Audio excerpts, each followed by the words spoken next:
pernikahan yang tidak direstui akan berujung petaka. Saya melihat situasinya sangat sedih sekali, tetapi yang saya tangkap di dalam frekuensi saya bahwa ternyata suaminya rela. Oh, Saya menyesal.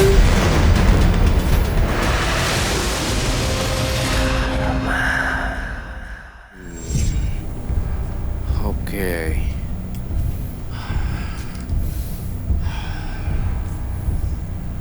Kawin lari. Durhaka pada suami.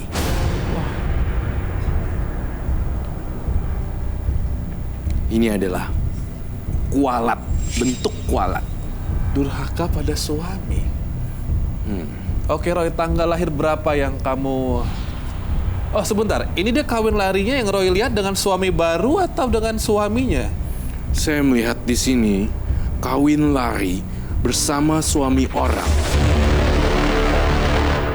Dan suaminya ditinggalkan begitu saja terlantar. Saya merasakan saya merasakan ini perempuannya, saya merasakan sosok perempuan ini keras juga terhadap suaminya. Bahkan akan saya gali nanti apakah ada KDRT atau tidak. Oke Roy, silakan. Nomor berapa yang kamu maksud? Saya memilih angka kelahiran nomor 14.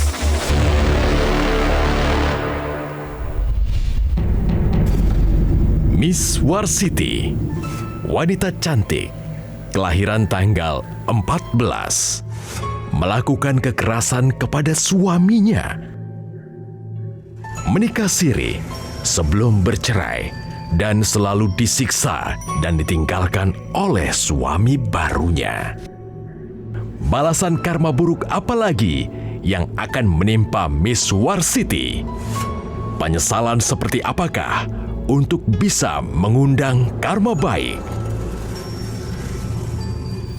Saya melihat Mbak Esther di sini. Saya menggambarkan Esther dengan sosok pria, kemudian di sini ada pedang dan darah. Ini adalah suaminya sedih. Kalau saya memprediksi dari gambaran sini, saya melihat dia kasar sama suaminya. Bahkan ada KDRT yang saya lihat dari sesosok Esther pada suaminya.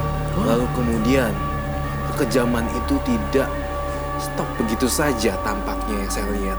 Namun KDRT juga tidak hanya fisik yang dilakukan, tapi masalah hati. Dia juga menyakiti hati mantan suaminya yang saya lihat di sini.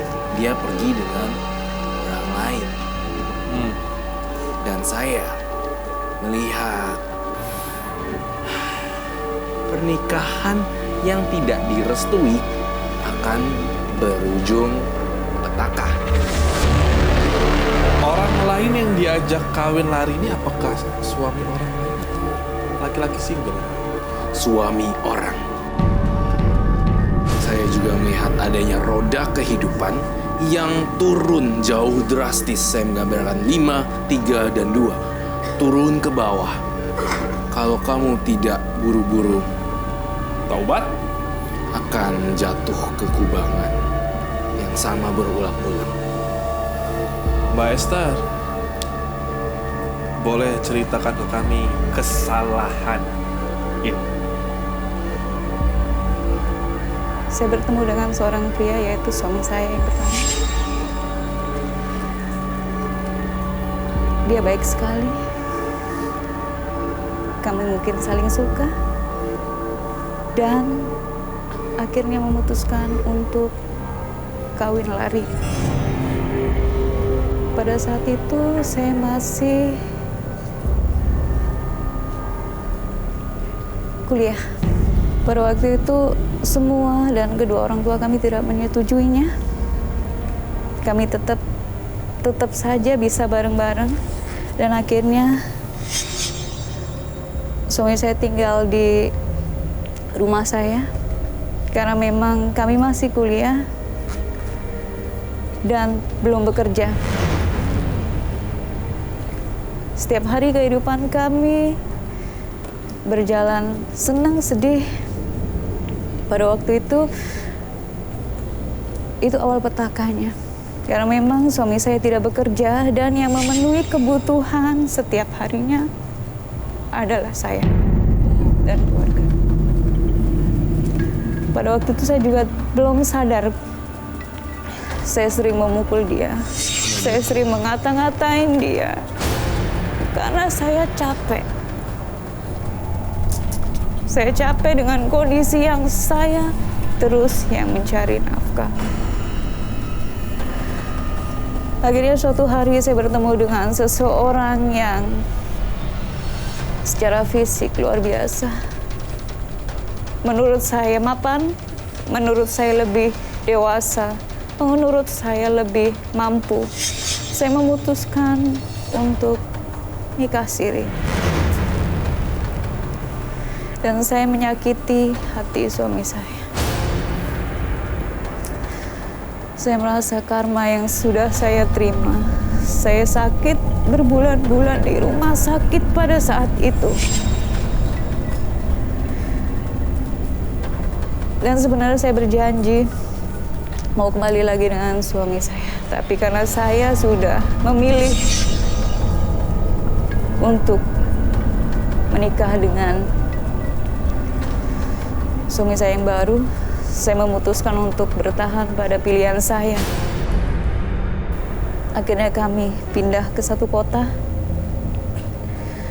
Suami saya ini sudah punya istri, tapi dia bilang sudah bercerai. Dia punya 2 orang putri.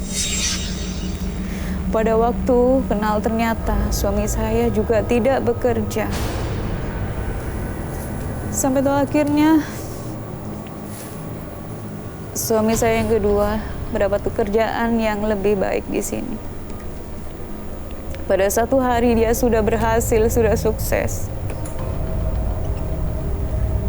Dia kembali lagi ke mantan istrinya dan ke anak-anaknya. Dan pada saat saya posisi di bawah, dia meninggalkan saya begitu saja. Berarti Mbak Esther ini poliandri kemarin ya? Karena dengan suami pertama belum resmi cerai, sudah menikah dengan laki-laki lain.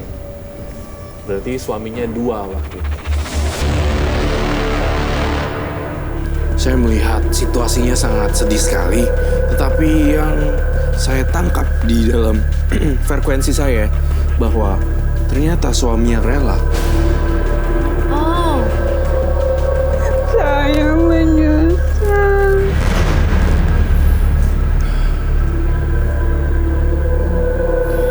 Suaminya rela? Kenapa ya? Itu yang saya lihat. Suaminya terlalu mencintai dia. Saya lihat suaminya sedih sekali pada kala itu, tetapi dengan berat hati dan kerelaan. Kalau itu memang jalan kamu, silakan. Saya rela sepenuhnya. Itu kata suaminya yang di kuping saya dengar. Ketika semua ini berakhir, saya boleh tanya Mbak Esther, boleh jujur. Kamu lebih suka memikirkan yang mana? Suami yang kedua yang kembali ke istri atau suami pertama?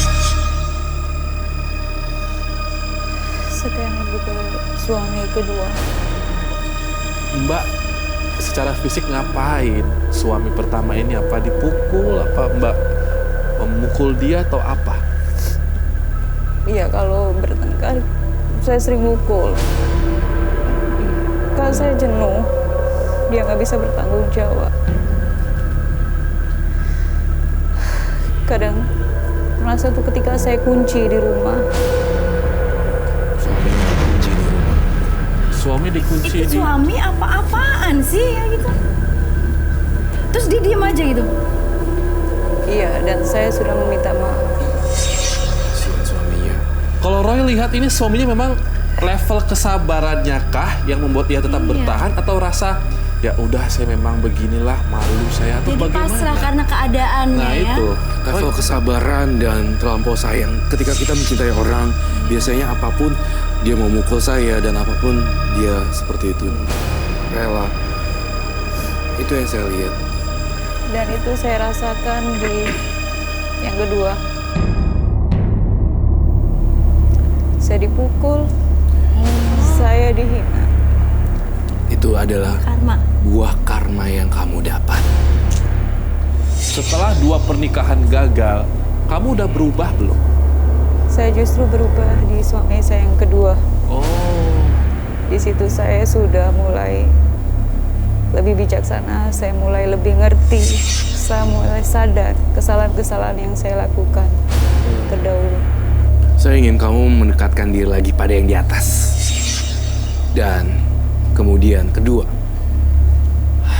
saya merasakan tetap adanya laki-laki yang akan datang menghampiri kamu, sesosok yang baik. Saya mohon, jangan dilukai. Ini adalah kesempatan, mungkin kedua ataupun ketiga, saya tidak tahu. Tapi seseorang yang dikirimkan yang dari atas ini, mohon diperlakukan dengan baik. Mbak Esther ada dekat dengan laki-laki baru? Belum. Belum Banyak siap atau belum dapat? belum dapat. Dan Belum ada yang deketin lagi? belum, karena kan teman-teman banyak, jadi paling berteman aja. Berteman. Umurnya berapa sekarang Mbak Esther? Sudah 30-an. 30-an. Oke. Pelajarannya adalah sesuatu yang belum hilang memang terlihat tidak berharga. Tetapi ketika itu hilang, air mata darah. Betul. Apalagi nggak bisa kembali lagi ya. Betul. Ya. Walaupun kami nggak bisa melihat ini, boleh senyum dengan matanya. Ya, good. Saya pengen kamu juga merasa hidup ini belum berakhir. Iya. Tetap akan bisa menikah lagi kok, Robi. Ya, belum terlambat. Bukalah hati untuk laki-laki baru. Gak apa-apa kok. Ya. Mbak Esther, ada yang mau disampaikan atau sudah? Cukup? Buat teman-teman, kunci hidup bahagia itu pertama, jujur. Kedua, setia. Itu aja.